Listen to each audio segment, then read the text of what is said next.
see the pulmonary embolism.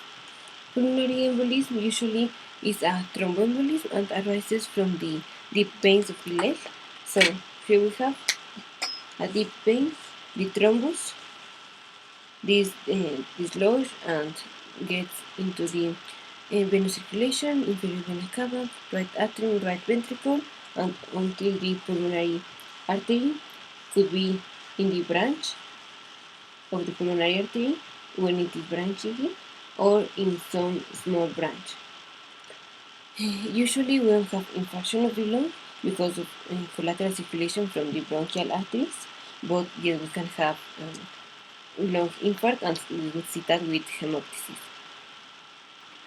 And if we have the thrombus in the bifurcation, that is life-threatening, and we have to act very, very quickly. And this is called a sudden embolism.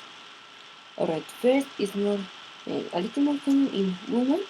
We need the Bishop triad. This is stasis.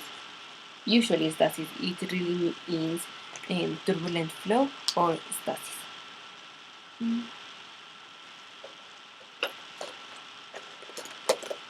Next is the hypercoagulable state and the damage to the endothelium. In stasis could be because of surgery, because of trauma. Hypercoagulable state could be factor V laden, antithrombin 3 deficiency, oral contraceptive pills, pregnancy, etc. So it's a patient with some risk factors. Usually is a woman. The clinical symptoms are sudden dyspnea, chest pain, sometimes palpitation because of the compensatory tachycardia because the low oxygen in the blood. Just because if we occluded a part of the lung, of the artery that is arising to the lung, that blood cannot be oxygenated, and we have less oxygenated blood because all the blood that cannot pass through here is going to pass through the other pulmonary region, but we cannot.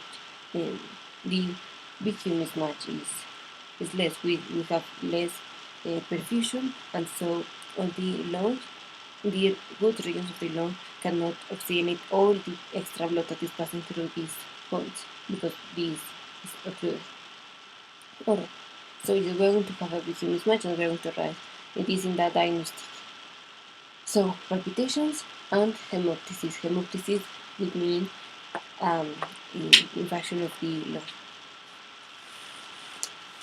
The first step when we have suspicion of this, in let's say a woman that smokes and is in oral contraceptive pills, or that was pregnant 3 days ago and delivery, or that goes in the plane from Asia to United States, or something like that.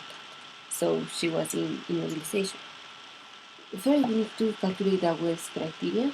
This is 3 points, 3 points, 1.5 points, 1.5, 1, and 1. 3 points if the patient has clinical symptoms or signs of pulmonary embolism.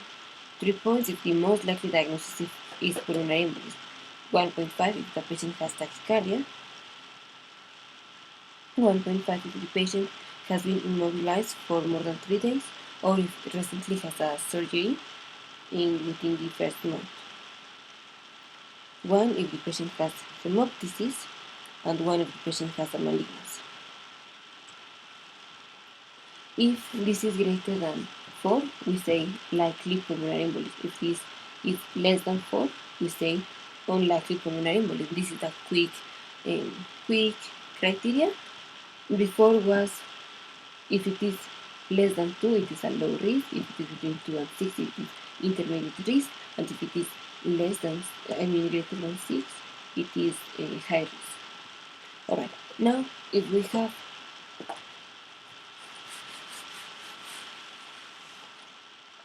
the patient, we calculate the risk criteria. If it is unlikely, less than 4, then we do the measure of the fibrinogen product, the D dimers. If the D dimers are elevated greater than 500, so we continue to the CT scan, because this is not specific. It is sensitive but non-specific, and it has a very negative predictive value. If it is less than 500, we exclude pulmonary embolism, but if it is greater, we need to do a CT scan. Alright. If we have more than 4 points in our criteria, we go directly to a CT scan. And in the CT scan, we could see the pulmonary embolism.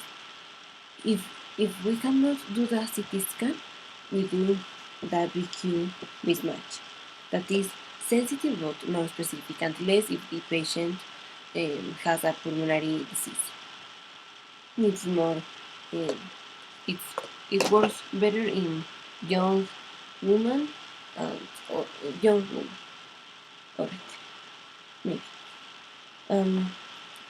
If the patient cannot have the CT scan because of radiation, because of pregnancy, radiation will be a contraindication, elevation of chromium could be contraindication, and some other diseases. Then we do that BQ mismatch, and we will see if we have a ventilated area that is not perfused or what. In chest X-ray, we would see atelectasis, pleural effusion, but this is not very used in the diagnostic criteria. Ultrasound of the leg would demonstrate a thrombus, and that's very sensitive, but we don't use it in the diagnosis. If the patient can be on anticoagulation, this is going to be the treatment. We are going to give anticoagulation. First could be heparin or fractionated heparin, or subcutaneous low molecular weight heparin, but actually we need to give this to patients with renal failure. This or direct anticoagulants, that is dabigatran or some other thrombin inhibitors. And we also give fundaparinux. So the algorithm is, and for coagulation of long-term outpatient, is warfarin, unless the patient is pregnant, or dabigatran. So the treatment of the algorithm is clinical suspicion. Patient can be on coagulation. If no, we go to the diagnostic criteria. If yes, we go to the Wells criteria, to a clinical diagnostic criteria. If we have high, more than 6 points, or if we have low or intermediate.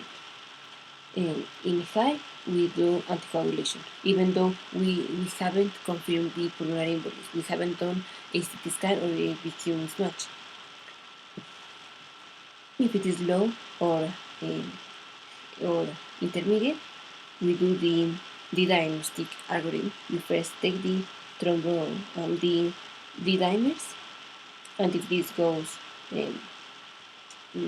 more than 500, we take the CT scan. If not, it is excluded. But if we have a patient that is in low or intermediate risk, but this diagnosis cannot be achieved before 4 hours, so we give anticoagulation, even though it's a low or intermediate risk. And when we confirm the diagnosis, if we gave the anticoagulation, so we remove it. And here we go directly to the CT scan. If the pulmonary embolism is confirmed, we do a IVC, inferior vena cava filter, and if not, no further evaluation.